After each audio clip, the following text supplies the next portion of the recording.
I don't know, maybe this is turning out to be my either favorite chapter or the chapter that maybe hits me the hardest. Well, there goes your social life. So, Botany Flower Lady. I'm on chapter 1 of A Love Song for Ricki Wilde, and I am enjoying this. I'll say this is triggering as hell. There is the beginning, and of course this will include spoilers. I'll try to make them light, but there is that beginning scene that establishes like her relationship in her family and their relationship with each other. And though this is written well and done well and it's vivid, I can see this scene playing out, I was triggered. The treatment of Ricki by the rest of her family was so it evoked an emotion, a reaction out of me. And so again, it's a testament to Tia and her writing. All in all, this is a good start. I think this is a great first chapter, and I do like I think it's easy to fall into this trap of like having the black sheep or the unwanted family member. Like, it's easy to fall into that trap and like do it poorly.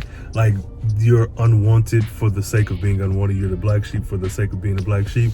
And there may be an argument made that that's what's going on with Ricki. I don't feel that way. And I think the team did a good job at getting us to understand what type of character she was. Her relationship with her father, like this whole idea of being someone who is not living up to the plan set for you, not even like your expectations of how great you can be, but simply the plan that we put in place before you were even born. Even with her name, it's just like, and I don't think it's thinking too deep, but I wonder about this idea that you being an autonomous individual, that makes you bad. Like had she been a boy, things probably would have went differently. Had she have wanted to go through and get a franchise of the family business of her own, things would have went a certain way. And it's like, because even the father says, no, I don't want to be affiliated with your flower shop or whatever he was saying. And essentially, if you were business minded and like me, like you claim you are, you would have just done the necessary work that is following the expectations we set for you with your schooling, with your work, got your trust fund, and then did this flower stuff on your own. It's like, what?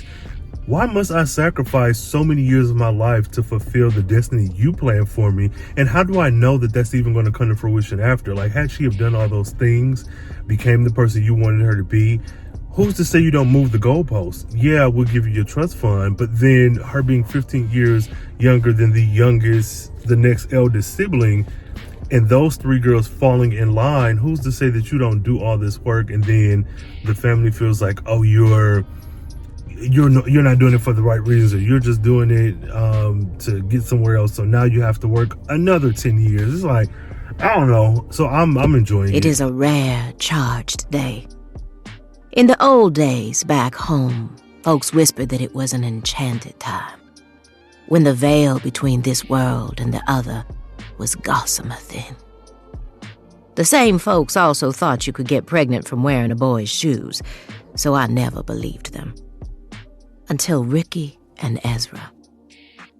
Depending on your level of skepticism, you'll think their story is either A, evidence that wondrous, unknowable magic exists in the world, or B, a tall tale. Now, I can't tell you what to believe, but I will say that the truth is usually right under your nose. So keep your eyes open and pay attention. All right, so I'm preparing to make a run, and at this point I'm on chapter 4. I've been doing some housework and kind of listening off and on. And when I tell you this book, so I'm going to declare it now because I'm pretty sure I guess what's happening. So with this book, I'm a Tia Williams fan. I'm pretty new to her books, but there's nothing that she's done that would stop me from just automatically purchasing whatever book she writes. I am very sure that Ricki Wilde is having or going to have a love affair with what's homeboy's name from the 1920s, from 1923. Like I clocked it early, and even if I'm wrong, I'm going to keep this clip in because I don't mind being wrong, but I am pretty sure that she is going to have this love affair with this guy. Miss Della, I know it's a book and the nerd part of me is like, oh, let's cast this right now, but I would absolutely love to see this character front and center in live action. She is so funny. Also, Eva Mercy having now I don't know if this is the only cameo she has in the book, but her books, her vampire erotic books or whatever were mentioned and stuff. Like, I'm on the train. 7 Days in June, I consumed it. I saw the movie as well. Oh, and also I did a podcast with my homegirl, a group of us discussing it. So I will make sure to put that in the show notes because it was fun, kickback energy, nothing but laughs and smack talking. But this book, I got to make a run, so that'll give me about an hour to just like listen straight through. And yeah, I'm enjoying this. Ricki Wilde, I'm feeling you, Ricki Wilde. Also, I want to throw in Ali. I like the character, I like how weird he is, and like he's serving a specific purpose. But this man has to also be polyamorous. Like, there's no way. And I know we had Tuesday ask the question, like, have you ever been in his house and this and that? So I know we're only getting so much of him, and I'm sure that it's pretty clear, but it's like, when he said that he is trying to get his own spot because it's weird or odd living with a polyamorous couple. So you got 3 other people who are your roommates that you're living with. You're also with them. You're also doing whatever they're doing. Not to say you can't live with a polyamorous couple, throuple, or whatever, but I don't know, Ali. We gonna see. Now I don't know what the hell is going on. so I just finished. I'm in I just started chapter 6. I just finished chapter 5. I'm at the point where Tuesday and Ricki are effectively stalking this mysterious benefactor, and this is so funny because I'm trying I'm enjoying the story, but I'm trying my best to like figure it out based off of the clues that are provided. And so I'm thinking Breeze from the 1920s has got to be the garden gentleman, but we find out garden gentleman is actually mysterious benefactor. Well, he can't be. Well, I don't know. I ruled out magic. This might just be a dual timeline story, or it may be connected in some way. But I was so certain that Breeze was garden gentleman. I don't know. Whatever. I still might be right. All in all, this book is funny. Like the dialogue, the friendship between Tuesday and Ricki is so fun, and then seeing that next to Ricki and Miss Della is also interesting. Like, these characters feel very fleshed out. They feel like, oh, I would love to hang out with either one of them. I think Ali has served his purpose, but there was something that Tuesday said, which I thoroughly enjoyed because that's just life. They were outside the mysterious benefactor's home, and she's like, just think of it, if you hadn't have met Ali and he hadn't have painted that picture of you, we wouldn't be standing outside about to catch pneumonia. And I'm like, that's so real, because you have like this story, well, most stories, one thing happens and it causes a chain reaction of other things. Simply waking up and going to work on time versus going late causes a whole string of other things. So all that being said, I'm enjoying this, and I like that was pointed out, and I'm wondering because my nerd brain trying to figure out how to connect things. So in my mind, again, I'm going to state this now before I get too deep into it. Mysterious benefactor is actually Breeze from the 1920s. I don't know what kind of way. Maybe it's like a cyclical timeline thing where he has lived his life and she is living, and I don't know. You know what? I take that back, because they mention how handsome and chiseled he is, but not once has it been mentioned that, oh, and you know, salt and pepper hair, or he's older. Any trappings or identifiers that would be like, oh, this man is 90 plus years old, because he's 23 in 1923. Quarter mile, so I turn don't right know. onto John McCain Road. Okay. I'm enjoying it. I'll say that. Ricki Wilde, Tuesday, I'm a fan. So one thing I want to point out is I don't want to say threat, but the threat that the mysterious benefactor belted out, which was like, you need to leave Harlem before it's too late. And that is, it adds that level of mystery that makes you want to know more, of course. But that nerdy brain of mine is like, I'm going to the extremes when it's more than likely not that. I'm going to the like earth-shattering, multiversal, whatever. But I don't know. I will say in the very next chapter, chapter 6, it mentioned that Breeze bought his own brownstone with cash. Now, it could just be comparisons of like, it could just be explaining his life, but I don't know. We at this man's brownstone in present day 2024, but also in 1927, we talk about how Breeze got his own. So I don't know, whatever. I'll let a few more chapters pass, but I'm invested.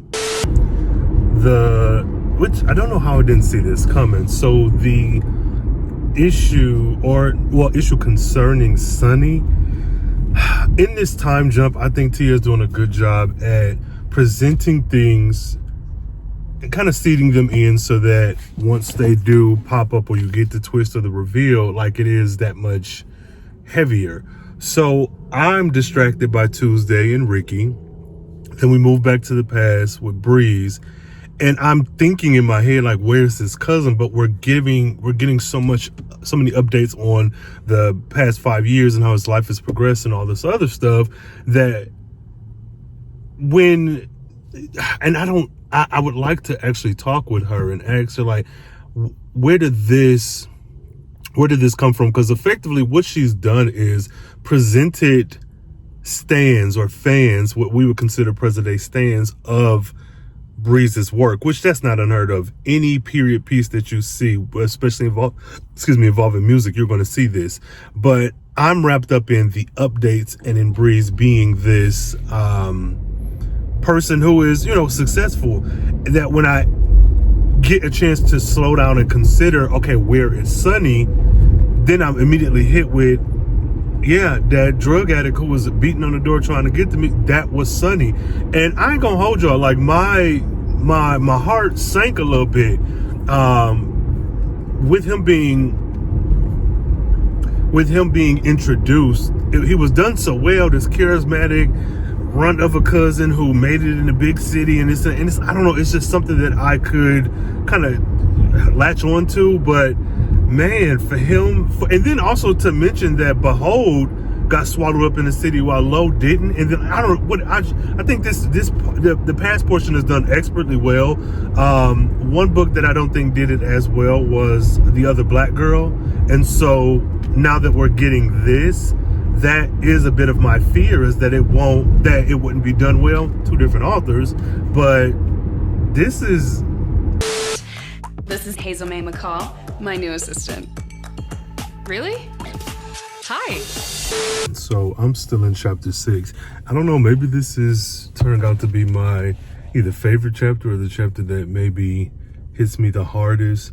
The conversation around Sunny and his behavior, and even like what led to his, I won't say demise, but what Tia says was pretty much like him dying.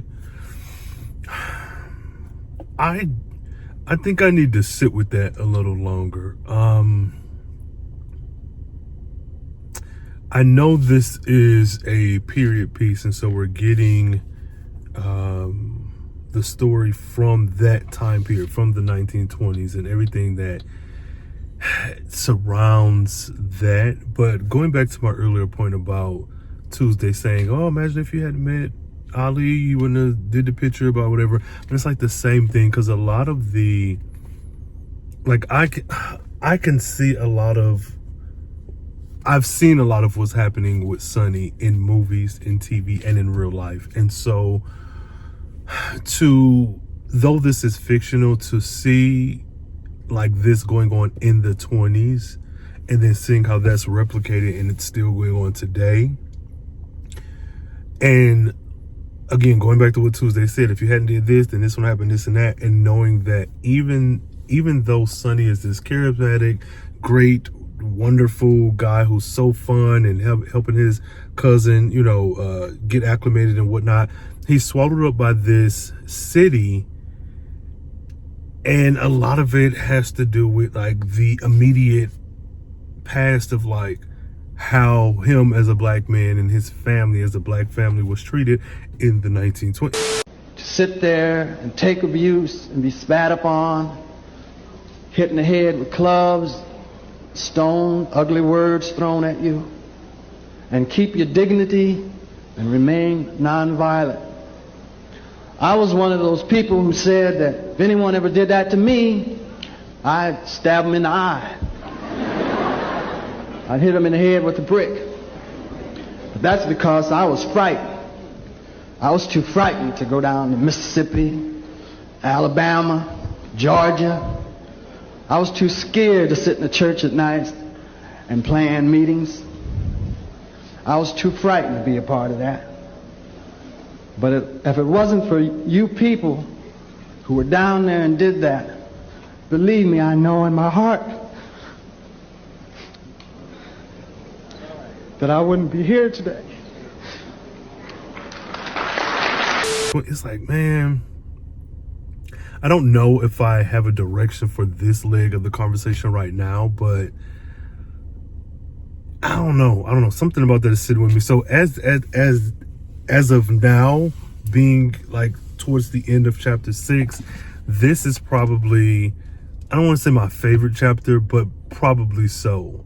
One, because I'm so shocked at how well the past is done, and then two, just the subject matter is very heavy, and I haven't gotten to the end of the chapter yet, so I know there may be either a little bit of a twist or something to set up the next portion of the story, but I could actually spend another 1 or 2 chapters in the 20s with Breeze, though I do like Ricki and Tuesday, and I want to see what's going on with them. This, I think chapter 6 may be the one that does it for me. So maybe I'll try to figure out which one was my favorite at the end when everything is all said and done. But I don't know. Okay, so I've been out and I am finally at chapter 7. So I'm kind of midway through it and I'm enjoying it. I do like Tuesday. I think her character is good because of the celebrity of it all. She made a mention to Ricki that I'm so used to being the protagonist in every situation. This time I'm a side character and I like it here. And I don't know if it's thinking too deeply or whatever, but I do like this like humanizing a celebrity, because a lot of times when you think about celebrities, you think about them in relation to their job. And she even mentioned when some guy walked up to her, was like, "Oh, I love you." She said, "Yeah, I'm just waxing and waning with the moon," or something. But it got me to thinking about, again, how Tuesday is just her job. Like, that's what she is to these people. She's not a real person per se, because even earlier in the story, some girl was like, "Yeah, what have you been doing since Freaky Freddy," or whatever the hell that show is. And I'm like, damn, that has to be exhausting. And I know we all kind of experience it to one degree or another, but to have your job be something that's so public and for that to be what you're reduced to most of the time, it has to be like frustrating. But I am the story, Ricki in her past coming out about her dressing up in her mom's clothes and her mom throwing her in the shower, and the perception being reality where Ricki's thinking that she's just doing what her mom said, be a pretty girl, You can have a nice job, you can be strong, but a Republican man will always be the one in charge. And like, to see that the mom perceived it as like poking fun was like, well, she's a 5-year-old kid who's, I don't know, so the mysterious benefactor is 28 years old. So my whole theory about time-crossed lovers who are meeting up at a secret freaking garden is whatever. I like my idea better. God dang it. But no, I'm enjoying this still. I'm just in chapter 7. I like the miscommunication of it all, but like mysterious benefactor, he getting on my damn nerves. I ain't gonna hold you. Like, I'm thinking we got some mystical time-crossed lover fighting to be together and a decade apart type stuff, which it probably comes from me watching Outlander, so I'm like already primed for that type of storyline, but that's not what happened. But I'm gonna tell you why he pissed me off, because I get the whole who's stalking who of it all, and I get that she was outside your house on Tuesday, should not have ever happened, but we cannot excuse the fact that that's like everything that led up to this is weird. And he was like, yeah, I'm sorry about the way I acted.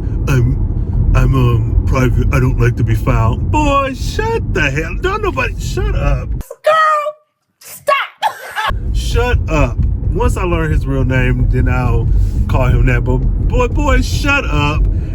Just like I'm Team Ricki and Team Tuesday at this point. Now I want to like him, but right now I do not. I'm sure T is gonna find a way to make me be like, alright, he cool. But like right now, as it stands, you can't be this private, wealthy billionaire, whatever he is. What Shania Twain say? That don't impress me much. Like, he's annoying. I'll say that. So let me see what type of tricks Tia gonna do to make me actually care about this man, because I'm sure that's coming. But yeah, he's a bozo. Okay, so I think I still might. It might be a chance that I might be right. So, so while Ricki is in the garden speaking with that wop-head ass musician, I'm so tired of him, and they're kind of going back and forth. It's clear that they don't want to leave, and as annoyed as I am with him, I think this is kind of cute. Other thing, I think that Ricki maybe is neurodivergent. ADHD. I don't know, whatever. I'm not gonna go down that road, but she feels something. So we've already established that Miss Della, who's 92, uses terms like caterwater. So if this 28-year-old man is using this, yes, you can be refined and be of an old soul and all this other stuff. But I don't know, y'all. This just reignited my thought that I think the dude is private because he's some ancient vampire. There's no way that this man is not Breeze. There's no way that this is not Breeze. So yeah, something's going on, but Breeze, last time we left Breeze, it was in 1927 when he was 27 years old. We don't know what happened to him when he turned 28. Not at this point. I'm in chapter 7. So I'm gonna caterwaul my way into this house and finish this doggone book. So I am not embarrassed that I got this so wrong. So I'm sitting here trying to play time cop and figure out who's the mythical time traveler when this boy is just the grandson of Bree. Like, oh my God. So I'm keeping all in there. I do not care. Tia is putting me through it. So he is the fourth or the fifth, whatever. All this to say, I'm just going to enjoy the next few chapters and not try to piece this stuff together, because there's no way that this contemporary love story that I have been trying to yeah, that nerd brain it's not all right, y'all. Whew, there's a lot going on. All right, so it is like 8 in the morning, actually 7:30. I am at the Pyramid and I'm doing some work and I'm kind of going through the story. So I left off last time where Ricki was now going to do the flowers for that George and the other person's wedding, the bisexual debutante socialite wedding. And I am afraid that Miss Della is going to die. I think that is what's going to happen, and I don't need that type of stress in my life. Like, can we get to the end of this book with Miss Della intact? Like, she does not... Tia Williams, please do not kill this woman. I have grown too attached to Miss Della, and if she dies, I would lose my freaking mind. But I think that if she does, then that entire brownstone or townhome or whatever is going to go to Ricki. Like, I feel like that's obvious. Her husband is gone. She has all this money. This 3-story walk up, of course, is going up. But at what cost? I do not want Miss Della to die. All right. So I'm trying my best, but I don't think I like this mysterious benefactor. I don't know that I like him. Cause like, what are you doing? Like Ricki said, you're talking in riddles. She mentioned I'm at the part where he's playing the piano beneath the wedding, and she's like, but whatever, you playing these songs, and they have a good conversation. And like, for me, had that have been it, like talking about him playing the piano, his talent, how he had to play it because he saw it just sitting there, and he watched a lot of TV, and he playing these theme songs. Like, that was a beautiful like exchange for all the stuff that they've been through. It's like, all right, now y'all are able to have a civil conversation. And then we even get to Ricki like, I know why I'm avoiding you, but why are you avoiding me? I don't know. I'm still gonna give him a shot, but I'm not really a fan. You are the eye of a storm, and when the tornado was sitting along, which the dialogue isn't the issue. It's just, what do you want? What are you on about? Like, you are being a miserable person. You're being weird. You're being weird as heck. Like, I could, again, the Ricki and Tuesday kind of stakeout thing, not okay. But if we're looking at all the different interactions you've had, you the one that sent your little Etna mode to go and get this woman's painting because, it's so beautiful. Like, and then she questions you about it, which there could be a conversation about that being weird, but no, because if your assistant had have simply said, I want to purchase this, and that was that, okay. But she's weird as you. Like, I'm thinking, is the wealth making you out of touch with how regular people interact? Like, I don't know. I'm trying to like this man. I really am. But he is getting on my freaking nerves. So I'm going to give it, hopefully, the rest of this chapter. I think I'm in chapter 8, going into chapter 9, or I'm in chapter, I don't know, whatever. I'm going to give it some more time. But as of this point, I don't really like him. He's not good enough for Ricki. Oh, and really quickly, I'm not scared of you. She said, I'm not a natural disaster. Why are you scared? I'm not scared of you. I'm scared of us. What are you talking about? What are you talking about? You just met this woman. You have bought her painting. She had a logical reaction, which is like, why are you spending so much money on a picture of me? Which I think that's reasonable. Art people, if it's not, that's fine. But then you're like, I'm scared of us. There is no, what are you talking about? You are freaking weird. I don't know, man. He's weird. There's been no interactions between them that would suggest, there's going to be us. There was attraction, sure. And there was this like weirdness, this awkwardness from both of you being attracted to each other. But, I'm scared of it. Okay, so I might sound like a hypocrite. But the longer this conversation progressed, the better I feel about Ezra. I think my issue is the weirdness around him about them. Like when he mentioned that get out of Harlem before you don't have a chance, like that was just something he randomly said. Somehow that doesn't feel true. But I think his awkwardness being expressed the way it does is what annoyed me. And I'm trying to kind of unpack why that is, because Ricki's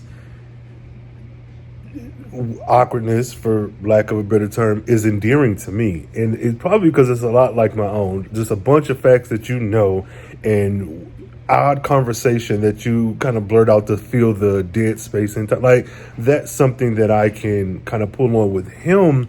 I wonder, because he did mention he like has anxiety and has a therapist on this. I wonder if his is just, because of course it's a story and this is a romance and they're eventually going to get together, I'm sure. But I think the way his weirdness is being presented is like a little off-putting to me. I wonder if that's it, or if his weirdness about, oh, I'm scared of us, is simply the story, or if that is a part. So I don't know. I don't know if I'm making sense. If I'm making sense, put a yellow sun emoji in the comments or something. Let me know. But this conversation they're having about him being really nerdy into like Klingon language, Tracy Chapman, like all of that feels good. Like, had we, and I don't know, like, of course I'm not writing this book for Tia, she's done it, but as it stands now, I didn't like the weird assuming we're going to be together, so I'm scared of us stuff. But everything else in this scene is really doing it for me, and I'm going to reserve judgment for the next few chapters. I promise I'm going to wait a little bit before I check. But I am on chapter 9. Okay. So I promise I don't know, whatever. I still feel like Ezra is some type of vampire. Some type of vampire time traveler. Like, I don't know. So his vernacular, his language that's very dated. Like, everyone has those terms and words that you use that you maybe picked up from TV or older family members or whatever. But I don't know, man. I feel like Tia's trying to tell me that this man traveled through time through a magical piano. I don't know. Whatever. I'm gonna take whatever happens, but though I'm accepting that he's just a regular 28-year-old man in 2024, I still kind of feel like he is Breeze from the 1920s, but I'm gonna let this go. Okay, I don't know if any of y'all have had this same reaction, but Miss Della been dragging me since this book started. There are so many things, Tia, by way of Miss Della, that have been said, which are like common sense stuff, like get what you can while you can, don't wait for stuff to happen, this and that. But somehow, because the message is being filtered through the voice of this older woman that has been created, which is not that different from, like, I don't know, watching a TV show growing up and getting that same message. Hell, Sesame Street teaches us how to read, write, and all that other stuff. So I'm kind of going through it. Like, I know this woman got one foot in the grave, and when she dies, I ain't gonna hold you, a book ain't never really made me cry, but I might be a big ball of tears once that actually happens. But yeah, I'm gonna create a bucket list, and once I'm done with that, I'm gonna make another one, and I'm gonna make another one, and I'm gonna make another one. So this is for you, Miss Della. This is for you. All right, the end of chapter 10. Y'all know the piano scene. If Ezra Walker ever touches me, I'll die. This is such a dramatic book. Ricki is doing the most, and I'm not mad at it. That was a scene I wasn't expecting. I think in my mind, because I'm so focused on Miss Della, I was nervous that she was going to, kick the bucket at the end of that scene. Don't know why, but Ricki getting along. Ricki, that's all I got to say. Oh my God. So yeah, I don't know, y'all. Chapter 10. Lord, Ezra is getting on my so I'm in chapter 11. And this woman wasn't even his assistant. Oh my God. So I'm just at the start, so I'm gonna reserve my judgment. But you had your life coach pretending to be your assistant. I'll be back. Ezra's mystery diagnosis. This puts me in the mind of an Elin Harris novel, and I can't remember which one. it wasn't Invisible Life, but where the young man, the protagonist, and haven't read it in decades actually, so forgive me for being hazy on the details, but the protagonist had become distant. Well, his lover had become distant from him, and he was trying to figure out why. Showed up at his house one day in DC, I believe, and some other guy was at the house, and then eventually it came out that the guy had a HIV diagnosis, and he was like distancing himself away from the protagonist to keep him safe or whatever. He's some shit like, oh, I didn't want to, whatever. It was the book from the 90s and of a certain time, but I'm thinking, does Ezra have cancer or something? Like, what is, of course I'm going to continue reading, but the speculation is fueling my excitement and my enjoyment. But that's what this put me in mind of. If I can remember the specific book, I'll put it in the notes. But yeah. All right, hold up. So Ezra is talking to his life coach. I knew I wasn't crazy. There's something magic afoot. So I'm still going to reserve my thoughts. But I think let me see if I'm right. I think this man is Breeze from the 1920s. You cannot trick me. You cannot trick me. But he's able to travel through time or exist parallelly in February or during the leap. I don't know, but I know I'm getting anxious as heck. What do you mean? What? You know what? I'm going to finish. I'll do that. Okay, I'm going to stop speculating and just enjoy the book. But Ezra called Ricki. She agreed to meet him and that he would come by the shop on the following day. I think February 16th, if I'm not mistaken. And he's making all these references to like, oh, it's Ricki's time to be here and blah, whatever. So, like, is this man stuck in a time loop? Like, is the life coach a fairy godmother? Like, is he his dying wish in a fire that killed his ex to, like, I don't know, save her? And now her spirit is in every woman that comes in and owns that shop every couple years. Like, what is going on? And is Miss Della affiliated with this? Because if she's 92, I haven't done the math, but I think if this is Breeze, then he would truly be maybe in his 90s. I don't know, whatever. Like, clearly I am grasping at straws, trying to figure this out, and I'm going to just enjoy what Tia is giving me. But the subtle fantasticalness of it all is getting me, because you could kind of read it just straightforward. They're speaking very coyly and whatever about like, oh, people with our particular situation. Like, that could really mean anything, but I feel like it's pretty clear that we're leaning towards something a bit more paranormal, a bit more fantastical, and I'm enjoying this. Now, if it turns out that it's just like, oh, they both have cancer, that's going to be upsetting, but also like, what do you mean? You set up all this Disney magic. I want to see it come to fruition. So, I'm on chapter 11 or 12. I don't know, whatever. But we'll see. Okay, we back in the 20s. A lot has gone on. But Felice, bruh,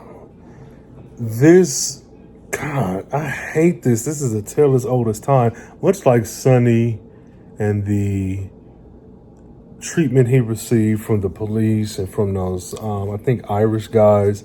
This Felice thing, I get. So I'm at the point where she's discussing the photo that was taken of her, and I don't know what's going to come after this because, of course, I haven't gotten that far. But just this little part is exhausting, and it's not because Tia's not a good writer. It's not because the story isn't good. But my God, being taken advantage of because you're poor and you need the money and you're essentially desperate for the money, and people are preying on that desperation.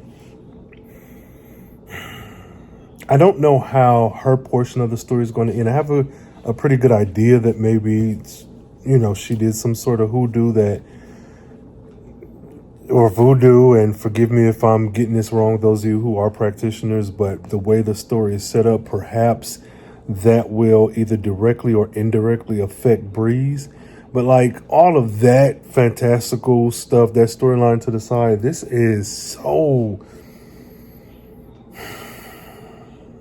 I don't know. I'm feeling some things. I'm trying to put them into words, but it's like I'm disappointed. Like my body feels heavy. But again, I am just at this part, so things could turn around in a mere few sentences, but I just want to make it a point to like address that. Like, again, it's fiction, but this is still something that is happening now. Yes, this is 1926, and every piece of fiction is a little bit of truth somewhere. I don't know, man. It's unfortunate. I'm gonna hope for things to get better with her, but knowing that there's a fire coming, I don't know. We'll see. This is how 28-year-old Ezra became immortal. I feel so vindicated. I knew it. I knew something was up. My God, I feel so vindicated. Not that anyone was telling me I was wrong. I mean, maybe you were. Maybe you watching, you've read the, whatever. I don't care. I feel so vindicated. I am so excited. I think this really isn't even an update of the story. Like, yes, I'm enjoying it. I'm reading it. I'm having a good time. But knowing that this man has lived for, I truly feel vindicated, and that's the update for now. So the perennial stuff, love it. But what I do like about that particular explanation, idea, and concept more than anything else is that when you read fiction, you're reading a story, escapism, whatever your reasons are for reading it, you're reading a story that someone wrote. With this, it's almost like breaking the fourth wall. So you're reading about this, and it's almost like you are learning of this new thing, like just by virtue of reading it and consuming Tia's pen. The concept and idea of a perennial is now a real thing. So that in your own life, there are those hazy memories of people and experiences that you do not remember. And what was it? Ezra mentioned even like reading or seeing someone on in a picture, and you're looking at a picture of you and other people, but you can't quite recall who this person is. So the idea of a perennial being an actual real thing. They're not vampires. They're not these mythical creatures with all this lore. They're simply humans who do not exist past 30 days or so. And that is so dope. And it may just be me being that obsessive nerd part of my brain that is allowing me to like grab hold of this thing and take it for fact. Of course, I know it's fiction. But that's a good way to just explain a lot in real life. So that's cool. I like that. Shout out to you, Tia. So reading through this book and getting to the point where I'm now, I still haven't really moved on from finding out, what's going on to him, explaining his situation. Ezra, this is giving the Age of Adeline, like a lot. And I felt that when we were initially, like right before we found out why this man was immortal and how he became immortal, when he mentioned Homegirl's daughter, the rich girl. And this feels like Age of Adeline, which is a movie I actually enjoy. And it feels like in that way that the story is the romance and the magical realism of it is just used to enhance the story. It's not the point of the story. It's a part of the story. And so I may have to rewatch Age of Adeline after this, because this is really good. Okay. So they're having the conversation, and Ezra is letting it be known. This is what it is. Ricki had a very logical, reasonable reaction. I am not mad at her at all.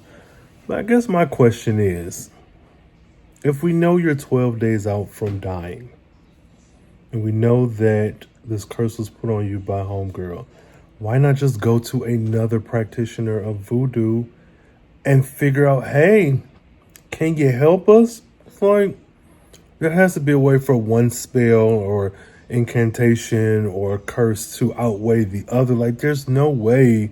You ain't about to tell me that this is it, that it's just all hopeless from here on out. And also, with that being said, why hadn't Ezra tried that before? You were cursed by magic. Go find more like, and if you did that, if you do that and they say there's nothing I can do, then fine. But like, this isn't a regular occurrence. This is not, I broke my arm, let me go to urgent care. Like, y'all get what I'm saying? Like, this is odd that thought. I still have more of the book left, so maybe that will come up. But like, just go to another practitioner and figure out if there's something that could be done. Why didn't he do that the first time you realized you couldn't die? Like, I don't know. That's silly. So I'm at the part where Tuesday rushed in. Everybody needed Tuesday. Ride or die down for her homegirl. And then just explain everything and also confirm what Ezra said. And again, I know I am not wrong. I thought this man was a time traveler too, just like Tuesday. We hear. I feel vindicated even more now. So I'm Tuesday. All right, y'all. I got another theory. I feel like this is 100% wrong, but I'm about to go with it. So we know that Ezra is 124 years old. Miss Della is 92. We know that Felice died. Well, you know, she gone, body, nothing in the papers, all that. Who's to say that that's not her and that she found love? And she's just saying that she's 98 and the voodoo she worked is wearing off. Like, if she is 98 or 97, however old she is, and she's an old woman, I don't know that Ezra would recognize her. I mean, maybe, I don't know. And maybe Miss Della is just Miss Della and she cool, but she did focus a lot on she loved her husband that died, and that's normal. Like, yeah, of course you're gonna love your partner, but the way that Felice was like wanting Ezra to like marry her, and she was really focused on love, I think Miss Della might be her. They ain't found nobody, or there wasn't nobody reported in the paper. I don't know, man. I don't know. If you can make a curse that makes this man live forever, who's to say you didn't use it on yourself already to live forever or to have an extended life or something? So we'll see.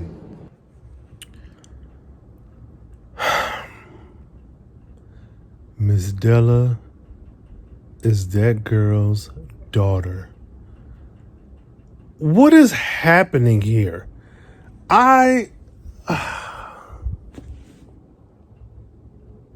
Like, what is really going on?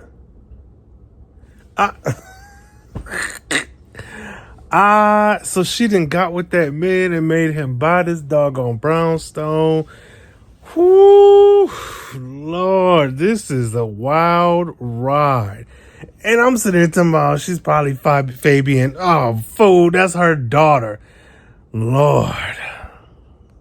All right, so making this quick, I'm at the point where Ricki has confessed to Miss Della all that stuff, and I don't know. I'm kind of thinking maybe Miss Della still is Fabian. I don't know. I'm at the end. I have like 30 minutes left in this story. This has been a wild ride. Tia has really pulled at my emotions, like from early on. The sister scenes were pretty good. I kind of blew through those. Like, I got into this groove last night of like just listening and like doing stuff around the house. And then I'd have messed around and laid down. I was like, oh, I'll listen to one chapter.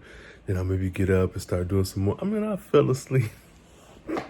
So I woke up and went back. And so for most of the morning, I've been going through this book. And I'm merely doing this check-in because I don't want to finish. I am 30 minutes out and I do not want this book to end. So let me go ahead and sing this love song for Ricki Wilde.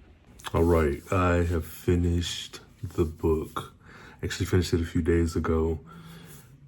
Long story short, y'all saw the emotional roller coaster that Tia put me on with this book. Would I recommend this book? Yes. So this book hits a lot of the, has a lot of the trappings that me as a self-professed nerd who has grown up with soap operas, X-Men, Batman, Spider-Man animated series, reading comics, being steeped in reading, and even having some experience with like spirituality and Christianity and hoodoo and voodoo, like being adjacent to those ideals at one point in time throughout my life. I do think this is a book that if any of that I've mentioned piques your interest, I think this is a book that you should pick up. I do understand some of the apprehension. There was some folks, some reviews I looked over where people were like, oh, I DNF'd this or I couldn't get through it at a certain point. And of course, you've seen the whole video. And there was a point, I think up to like chapter 6 or 7, where it felt like a standard romance book. But if that magical realism, that fantasy, if that's not your cup of tea, I can definitely see how this would not be ideal for you. So like keep that in mind. I would say if you're able to rent this book from like the library or borrow a friend's copy or something, like if you're not sure, just that you have like a low risk investment in it, or even just buy it outright, and if you don't like it, gift it to someone else. But I thoroughly enjoyed this book. I think if we're looking at the books that I've read of Tia's, which has been 7 Days in June, The Perfect Find, and this one, and I also factor in that I've watched the Perfect Find movie, I would probably rank this, I would probably make this my number 1. But no, it's no but. I would make this my number 1. I think 7 Days in June and The Perfect Find, I want to say they're neck and neck, but I think 7 Days in June, now that I've had time to sit with my initial reading of it, I think there are some moments that feel a little, not bad, but like for me personally, I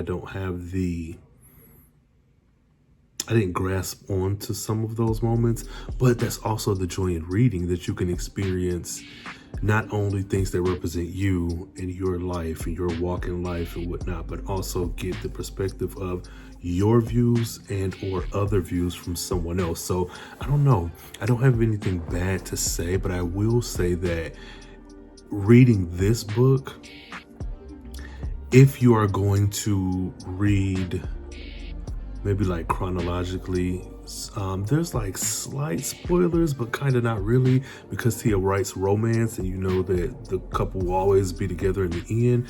But I would say I would probably read 7 Days in June first, and then this one, or Perfect Find and this one or whatnot. But like if you don't, that's fine. Read it in any order that you want. All in all, this was a really good book. This was a really trying experience, and finishing this much sooner, weeks earlier than my anticipated time frame for it, was surprising initially, but then I was like, you know what, I'm feeling this. Let's carve out time to get this book read. So that was pretty cool. All in all, pretty good. If you read this book, regardless of how you feel, if you hated it or loved it, please put that in the comments. Let me know your thoughts. Let's make it a conversation. And you know, I hope you all have been judging me in my predictions, my live predictions, and how some were wrong, some were right. But again, I do feel really pretty vindicated. And if y'all say that the Ezra Breeze reveal was obvious, don't bring the negativity over here. I was doing the best I could with what I got. So thank you so much for watching. I'm going to hope to see you on the next one. I have Rhayne Coleman. I am a author, an indie author, a writer. I write stories about drama and love and paranormal and hate and whatever, the Black experience. That is what I do. And until next time, read something, write something, and come back and tell me. Rhayne. You getting better with the times. Looking on your herbs, tasting like some fine wine. Ex broke your heart, you can hear that through her mind. Nick be calling, but you never mind, cause you all mine. Pull up to my house late night, hit the brake lights and the shade right. I know what's up on your mind. Pour a couple shots, put the Henny in my cup, and a couple moments later we'll be building up a twine. Something that's divine. Have to give it time, but I'm patient. I just wanna see.